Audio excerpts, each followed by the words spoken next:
2022년 10월 19일 오늘 우리에게 주시는 하나님의 말씀은 창세기 37장 12절에서 24절까지의 말씀입니다. 그의 형들이 세겜에 가서 아버지의 양떼를 칠 때에 이스라엘이 요셉에게 이르되 내 형들이 세겜에서 양을 치지 아니하느냐 너를 그들에게로 보내리라. 요셉이 아버지에게 대답하되 내가 그리하겠나이다. 이스라엘이 그에게 이르되 가서 내 형들과 양떼가 다 잘 있는지를 보고 돌아와 내게 말하라 하고 그를 헤브론 골짜기에서 보내니 그가 세겜으로 가니라. 어떤 사람이 그를 만난즉 그가 들에서 방황하는지라. 그 사람이 그에게 물어 이르되 내가 무엇을 찾느냐. 그가 이르되 내가 내 형들을 찾으오니 청하건대 그들이 양치는 곳을 내게 가르쳐 주소서. 그 사람이 이르되 그들이 여기서 떠났느니라. 내가 그들의 말을 들으니 도단으로 가자 하더라 하니라. 요셉이 그의 형들의 뒤를 따라가서 도단에서 그들을 만나니라. 요셉이 그들에게 가까이 오기 전에 그들이 요셉을 멀리서 보고 죽이기를 꾀하여 서로 이르되 꿈꾸는 자가 오는도다. 자, 그를 죽여 한 구덩이에 던지고 우리가 말하기를 악한 짐승이 그를 잡아먹었다 하자. 그의 꿈이 어떻게 되는지를 우리가 볼 것이니라 하는지라. 르우벤이 듣고 요셉을 그들의 손에서 구원하려 하여 이르되 우리가 그의 생명은 해치지 말자.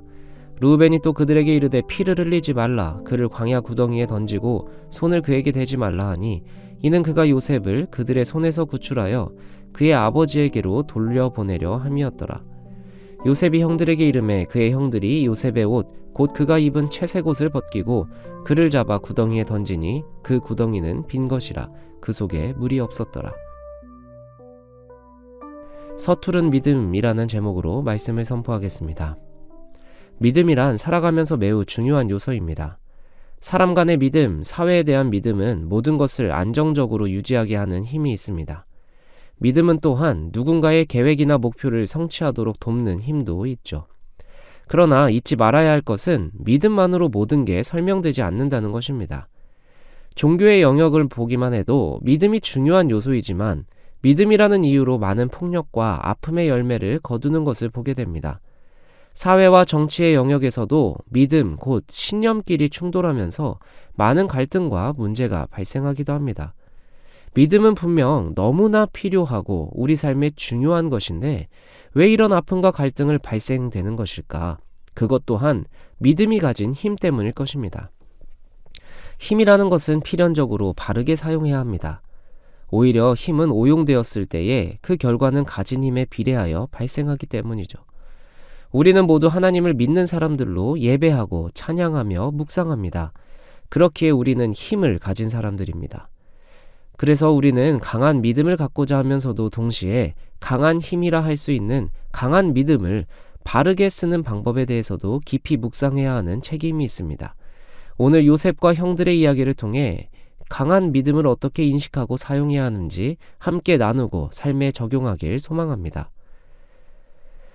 야곱은 다른 형제들에 비해 유독 요셉을 편애한 것을 앞선 본문들에서 살펴보았습니다. 요셉은 순수하였지만 눈치는 없어 보입니다. 자기가 꾼 꿈을 아무렇지 않게 형들에게 자랑하고 가뜩이나 아버지한테 편애받는 동생을 미워하는 형들의 분노에 기름을 붓는 행동을 2번씩이나 합니다. 그러던 어느 날 형들은 세겜에 가서 아버지의 양떼를 칠 때 아버지 이스라엘이 요셉을 불러 형들과 양떼가 잘 있는지 보고 돌아와 말해달라고 요셉을 홀로 보냅니다.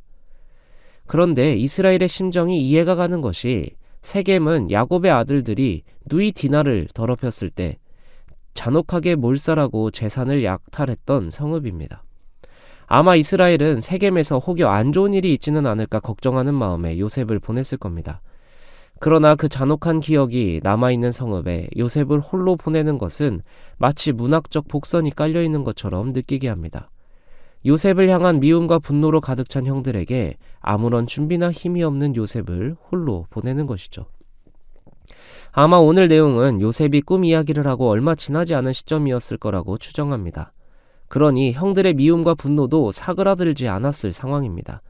요셉은 철이 없었고 눈치도 없었고 순진했기에 아버지의 편애를 받는 자신에 대해 형들이 미움을 갖고 있었을 거라고 전혀 생각하지 못했을지도 모릅니다. 요셉이 눈치라도 있었으면 그렇게 꿈자랑을 2번씩이나 하지는 않았겠죠. 그런 성격의 요셉은 너무 순진하게 아무 두려움이나 걱정도 없이 형들을 찾아 나섭니다. 그러나 세겜에 도착하자 형들은 없었습니다. 들에서 방황하는 요셉을 보고 어떤 사람이 너가 무엇을 찾느냐라고 묻습니다.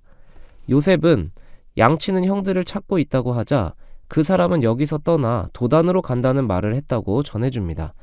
그리고 요셉은 형들이 갔다고 하는 곳으로 가죠. 그런데 요셉은 형들을 만나러 가는 장소에 채색 옷을 입고 갑니다. 23절을 보면 형들이 요셉의 채색 옷을 벗기고 구덩이에 던집니다. 여기에서 채색 옷이라는 것은 색이 화려하다는 의미보다는 거친 작업을 하기에 걸맞지 않는 옷을 의미합니다. 그러니까 상황을 이해하기 쉽게 보자면 이런 겁니다. 형들은 작업복을 입고 집에서부터 수십 킬로미터를 이동하며 양떼를 먹이고 돌보는데 까마득히 어린 동생이 작업에는 전혀 걸맞지 않는 멋진 옷을 펄럭거리며 오는 거죠. 형들의 눈에는 어린 녀석이 자기들을 관리 감독하러 오는 것처럼 보였을 수도 있습니다. 그런 옷을 입고 있으니 18절 형들은 멀리서 요셉이 오는 것을 알아차립니다. 그리고 아버지의 영향력 아래 드러내지 못하고 있던 분노를 표출하기 시작합니다.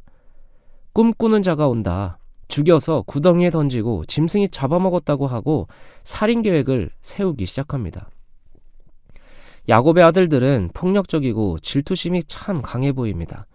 세겜 성읍의 남자들을 몰살한 것처럼 자기 혈육을 죽이는데 일말의 주저함 없이 순식간에 계획을 세워버립니다. 그러나 우리는 이를 마치 요셉의 선함과 형들의 악함이라는 이분법적인 관점으로 읽어서는 안 될 겁니다. 형들이 그토록 분노하게 된 데에는 이유가 있겠죠. 그 이유가 그들의 폭력과 악한 계획을 무마시켜주는 것은 아니지만 그럼에도 또 다른 측면에서 상황을 봐야 할 필요가 있습니다. 형들이 그토록 화난 데에는 비합리적인 이스라엘의 편애가 있었습니다. 둘째로 그 비합리적인 편애를 올바르게 표현하지 못한 요셉의 서투름에도 있었습니다. 요셉은 누구보다 사랑을 받고 있었고 누구보다 확고한 믿음을 가지고 있었습니다. 요셉은 눈치가 없었다고 할 수 있겠지만 확고한 믿음이 있기 때문에 눈치를 보지 않았을 수도 있는 겁니다. 지나친 확신은 자기 주변을 돌아보지 못하게 합니다. 마치 경주마의 눈을 앞만 보고 달리게 하듯이 확고한 믿음은 앞으로만 달려나가게 합니다. 동시에 그 옆에서 어떤 일이 일어나는지 보지 못하게 하는 거죠. 어쩌면 요셉은 자기가 꾼 그 꿈을 너무나 확고하게 믿었기에 설령 형들이 자신이 미워하든 형들이 자기를 어쩌지 못할 것이라는 잘못된 서투른 믿음이 있었을 겁니다.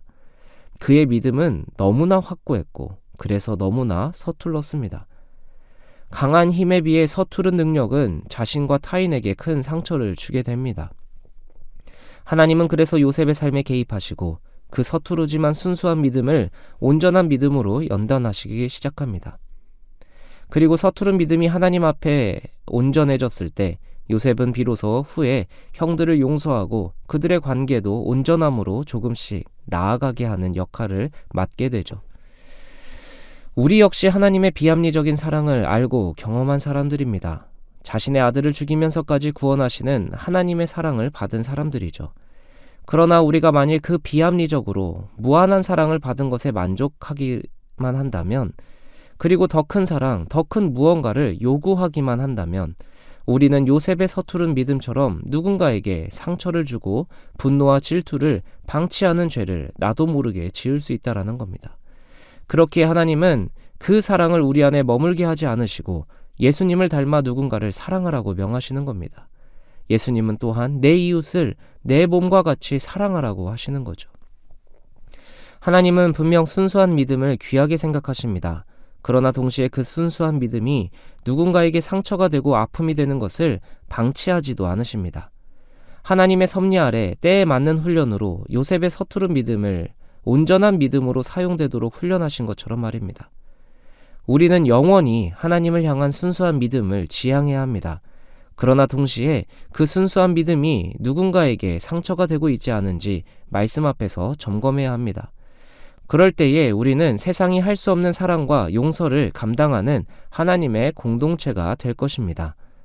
오늘 기도의 시간, 하나님의 이해할 수 없는 큰 사랑에 감격하되 서투른 믿음으로 누군가의 아픔과 질투를 방치하고 있는 것은 아닌지 돌아보게 해달라고 기도합시다. 더 나아가 하나님의 큰 사랑에 감격한 그 믿음이 하나님 안에서 연단되고 담금질되어 세상이 줄 수 없는 사랑과 용서를 실천하는 삶이 되길 소망하는 기도를 예수님 안에서 함께 나아가길 주님의 이름으로 축복합니다. 함께 기도하겠습니다.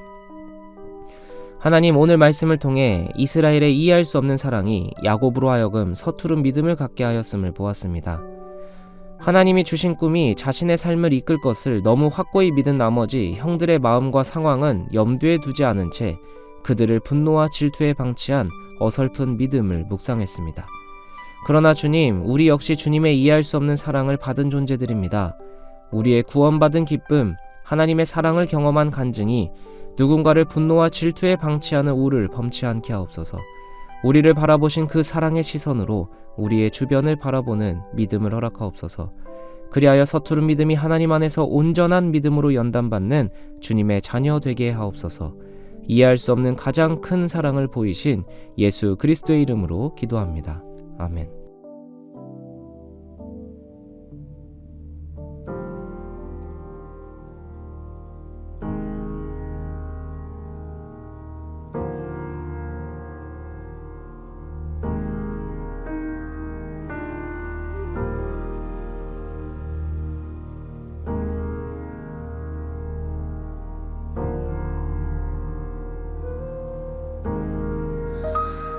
나 같은 죄인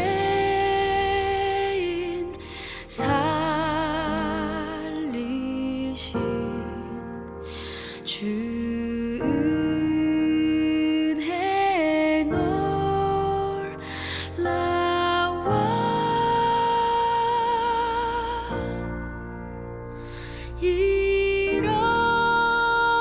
잃었던 생명